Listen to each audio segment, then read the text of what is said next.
What's going on, everyone? The great Talon here, and yes, I'm in my winter gear, as you can see, but I know this is not a mirage. You're not seeing things. I'm actually coming at you with a new video. Yes, this is going to be my top 5 games of 2019, the final list, the final video of 2019. First and foremost, I would just like to say I apologize for the lack of content, as I have been engaging in a new venture into podcasting. As you can see here on the screen, the name of the podcast that I'm a part of is called The Geek Burrito, a name that I came up with, and it's myself and my co-host Halloween Queen T, and from my Ghoulish Adventures. So I'm going to drop this link in the description below if you guys are interested in podcasts. This is a place where you can check it out. You can be on Spotify, iTunes, Stitcher. We're available everywhere. We're up to our 8th, going to go on 9th episode when this video premieres. We talk about everything from Ghostbusters to the geeky movies like Joker, movie reviews. We did our top 5 Halloween movies recently. We even do like metal, like music stuff. We did our top rock metal albums. Talk about Disney Plus. Talking about now we're engaging, since it's the holiday season, we're getting into Christmas movies. So we did Home Alone review last week. This week is going to be Home Alone 2, and then it's going to be another Elf and a couple of other movies before the month wraps up. But anyway, I'm going to plug in the descriptions to the podcast, podcast Geek Burrito, and the link in the description below. You can also follow us on the Geek Burrito podcast on Twitter, as well as if you're into like spooky stuff and like horror stuff, you can follow my Ghoulish Adventures, my co-host Halloween Queen T, as well as on Twitter and at our YouTube channel as well, which is just getting off the ground, where it actually is pretty good. You can actually follow her on all of her adventures as she travels across the country and just going on all these crazy like rides with Universal Studios, like Disney, and all these like theme parks with like scary stuff, and like it's really cool. You should guys check it out. I'll link that link in the description below as well. But anyway, yeah, we have new episodes every Monday, but anyway, enough of that, plugging that. Back to the show. So why are you here? You're here to see my final top 5 video games of 2019 final list. If you guys have seen my other video, the top 5 games of 2019 in like the summer, it's a lot of tweaks since then. A lot of things have changed. But I cannot believe 2019 is coming to an end. We're like weeks away from the conclusion of this year, and it felt like it flew by. I'm sure as it did for most of you too. It honestly feels like yesterday since I started my YouTube adventure while I was really active almost a year ago, and ever since then I've met so many wonderful people that have been part of this community, who've engaged with me and helped bring me up and bring each other up, and have great content all around. You guys should check out my subscribers on my channel. They have a lot of great videos, a lot of great content all around, and honestly, now that 2019 is just about to be over and all is said and done, I would like to update my list a bit and add in some more games and thoughts that stayed a part of some stayed a part of my top 5 and others didn't, got bumped out, but they will be in the honorable mentions and at the end. But some of the additions utterly shocked me to my very core and were a delight to partake in. So without further ado, here is my top 5 final video game list of 2019 that anybody out there should absolutely check out and play. Your hunger may beget a fine shinobi.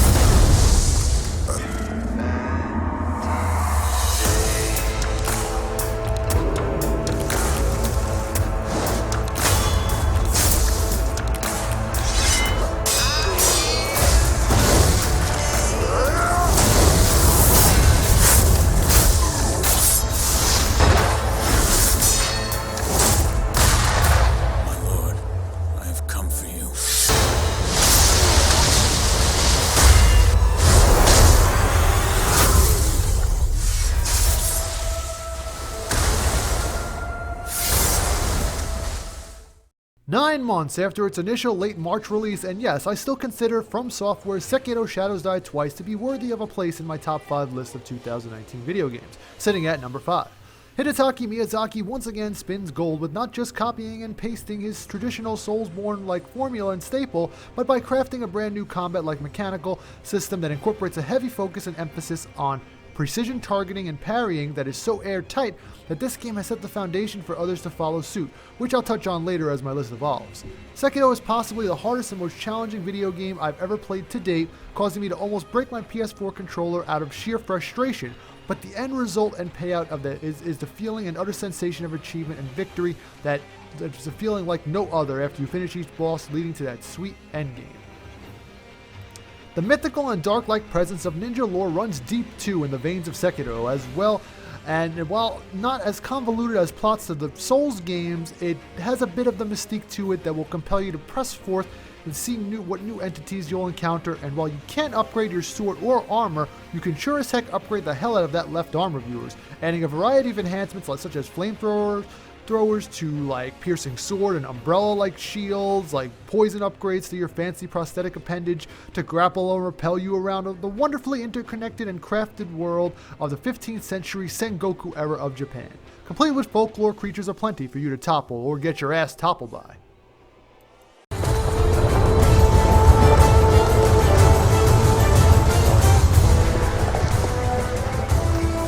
Who dares interfere?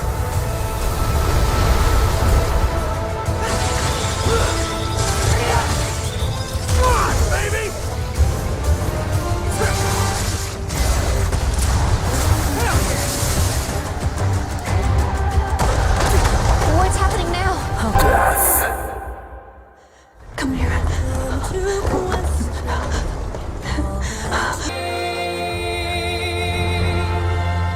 Looks like we still got a long ways to go.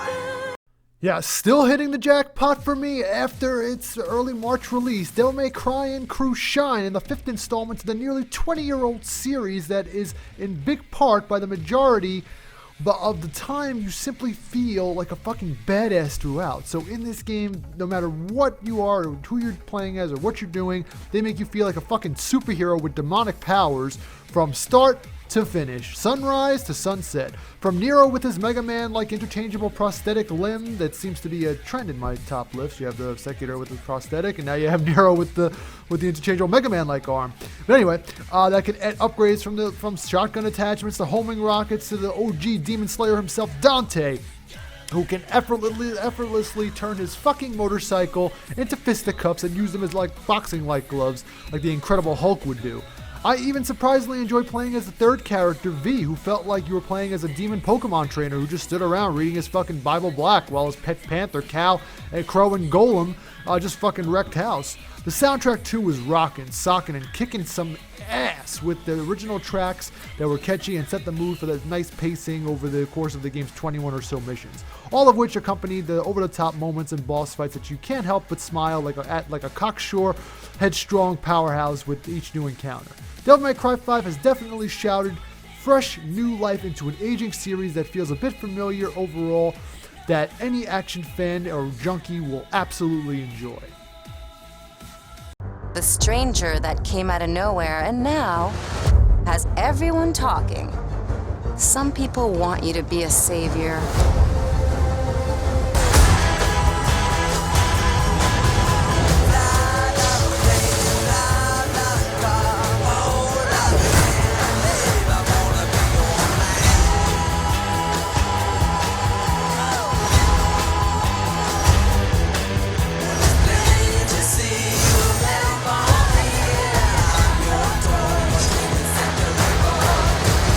So, what can I get you?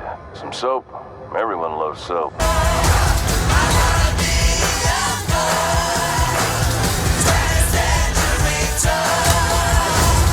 Remember, no matter what happens out here, it'll all be your fault. Now we have a game that truly came out of nowhere and caught myself and many others by surprise, called The Outer Worlds. Developed by famed RPG company Obsidian, who were responsible for such instant RPG classics such as Star Wars Knights of the Old Republic 2, Fallout New Vegas, and Pillars of Eternity, and even had their hand in making the South Park game The Stick of Truth title back in 2014. Now, in case you're not familiar with me or my channel, you may want to click on over to my Knights of the Old Republic review because I gave it a perfect 10. And now in Obsidian's latest title here, which is a perfect mashup of Fallout New Vegas, environments and first-person shooter-like mechanics, and the slow motion feature, which is definitely not VATS at all, but it is almost definitely VATS, and a damn better version of it too, in my opinion, that is light on the bugs and heavy on the impact. Mixed with KOTOR's upgrade-like systems, such as persuasion, tech, science, medical, melee, shooting, armor, etc., you name it, they have it. And the old-school KOTOR-like dialogue system, where your choices matter in every single notion, in determining the outcome of every conversation, either to go to your favor or against it. And also, you get to switch from, it's crazy, you can intimidate people, persuade them, lie to them, it's fucking nuts, and the outcome is ridiculous. The variety of weapons is cool too. You get to switch from pistols to long range, short range, and even heavy weapons like flamethrowers and miniguns, all of which are fully customizable. You can tinker with the weapons as well.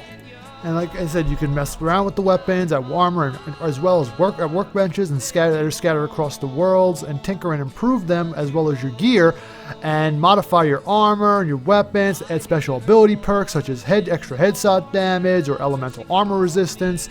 Besides the engrossing gameplay as the immersive story, which is ridiculously renowned, as well as its supporting characters and its supportive cast, the bulk of which you can recruit into your ship, aptly named the Unreliable, and each crew member has their own set of missions and quests you can undertake to get to know them better and build and expand on the character development process as well. Parvati in particular is especially precious, and she is just a intergalactic treasure and needs to be preserved because she is just a gem. The game is semi-open world too, where you can hop from planet to planet by means of your ship, the Unreliable, and engage in a slew of quests, all of which are interesting and never leave you feeling unfulfilled. At the end of the day, the Outer Worlds is as charming as it is addictive to experience, and while it may just be seen as another successor or to the Fallout type of game, it is the true successor to Fallout 3 in my opinion, that we all deserve, with sprinkles of Knights of the Old Republic in between that make it special and very dear to me in my heart after doing every possible quest in this game I could find and reaching the max level, which with my character after only about 25 hours, which is my only complaint about the game, this wondrous game, is that there's simply not more of it. You were advised to take shelter at the Raccoon City Police Station.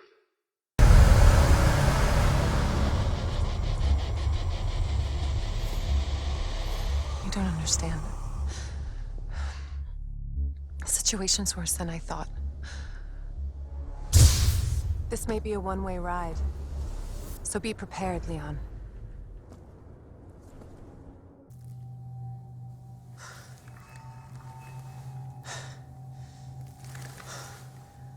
Jesus Christ.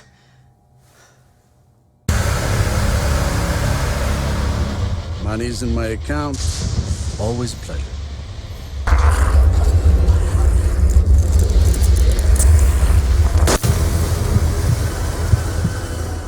Survival's your responsibility. God damn it. Will you help me? Of course. It's an impressive display of strength. But we never meant for this to happen.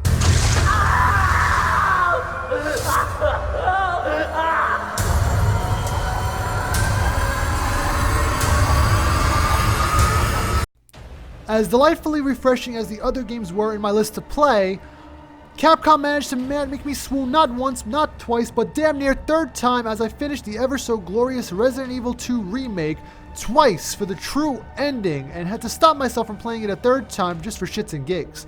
When a game can do that to me in just one sitting, it rightfully deserves a spot near or at the top of my list. Until recently, it was actually going to be my #1 game of 2019, but was bumped off by the next game, which I'll be talking about in great depth shortly.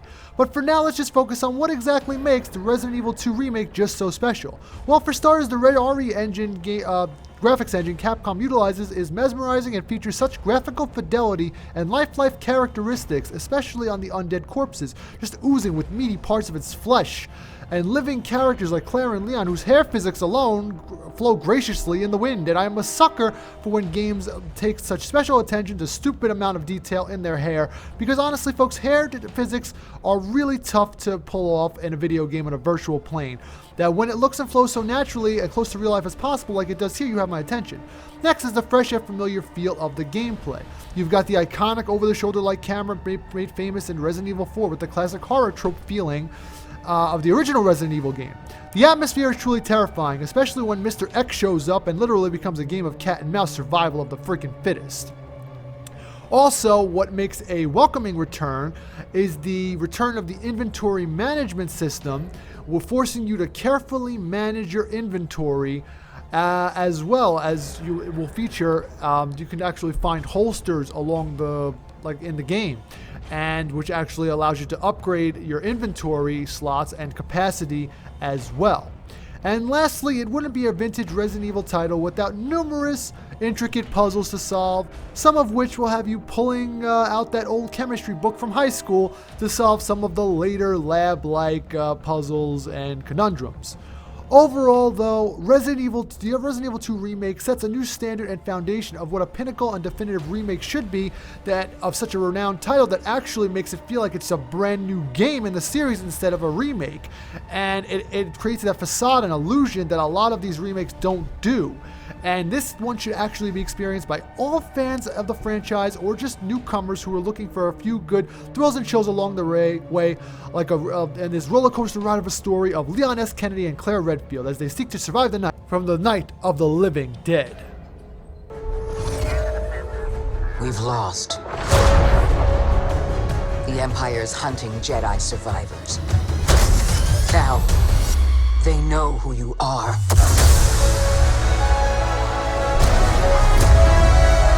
I can't change the past. You trespass, Jedi. But I'm done hiding. Cal Kestis. You will always struggle. It's the choice to keep fighting that makes us who we are. Now, I really know this might come as a shock to you since I've been so anti-Star Wars on my channel and whatever with the movies, but I gotta be honest here.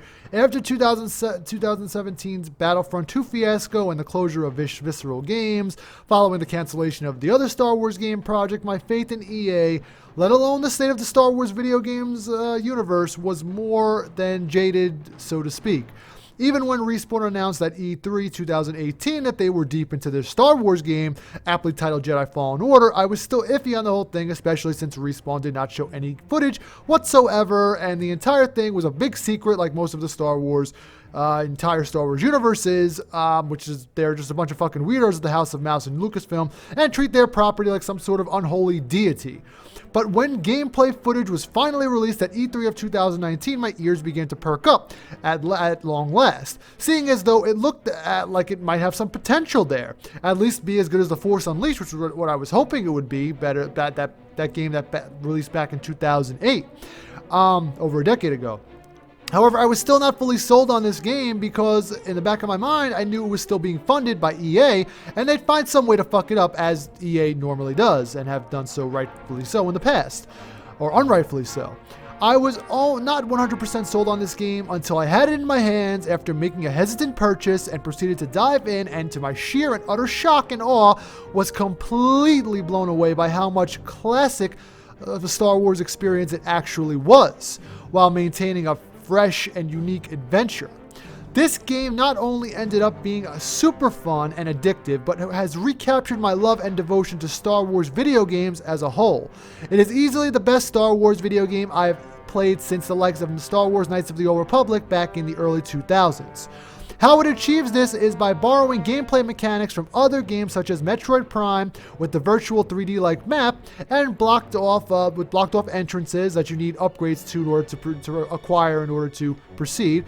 Tomb Raider for its amount of intricate like puzzles and tombs to explore and seek out. Sekiro, as like I mentioned before, had a big influence on the combat and the parry system in this game, which is vastly similar to the likes of Sekiro.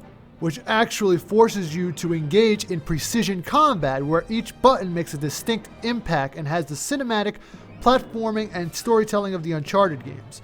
Respawn has forged something fresh yet familiar, and at the same time is simply badass and awesome to undertake, even though it borrows a lot of gameplay elements from other successful titles. It has managed to forge something quite unique in the process. I even managed to earn a platinum trophy for this title, and that it is something rarely I do anymore, unless it's a game I'm really hooked on, like either this, God of War, or Spider-Man that came out last year. I platinumed as well, just to name a few. But from lightsaber customization to wielding, to its vast exploration and even interesting intuitive platforming and use of stunningly, wonderfully executed force powers, Jedi Fallen Order is a definitive Star Wars action-adventure game with all of the trimmings all around, and needs to be indulged in by any and all means of all fans of the series or just fans of an extremely well put together action game. So there you have it, folks. My top 2019 video games, my top 5 list of all my favorite video games this year. It was really tough to narrow down these 5 games, this list of just 5 games, because honestly, with so many other great titles that came out, such as A Plague Tale: Innocence, for example, Days Gone, Luigi's Mansion 3, Legend of Zelda: Link's Awakening remake, not to mention games I haven't gotten to like Pokemon Sword and Shield, Disco Elysium, Fire Emblem Three Houses, and Death Stranding, which I'm actually currently playing now. I'm about a quarter of the way through Death Stranding, and for the most part, it's pretty enjoyable. Kind of about laid-back game, to be honest. Type of game you play after a long, hard day on the grind, giggity, and to just unwind with and make deliveries up the side of the Himalayan mountainside, on the mountainscape. I'm only still about a quarter of the way through the game, and while it's good in its own merit, and it's very unique in its own merit, I honestly don't think it screams out Game of the Year material, or even enough to make my top 5 list. Maybe top 10 of 2019. I was doing a top 10. But anyway, at least not yet. But I want to thank you all again for stopping by and watching this long lost video from the archives of the Knights of the Geek Republic and the Great Talon. Thanks again for stopping by. Don't forget to check out my podcast, our podcast, The Geek Burrito. You can check out the link in the description below. That will always be there every week, every Monday, for the foreseeable future. And again, this is The Great Talon saying thanks again for stopping by. May the Force be with you all, and have a beautiful day, night, and life. I'll catch you on the next one. Thanks for stopping by.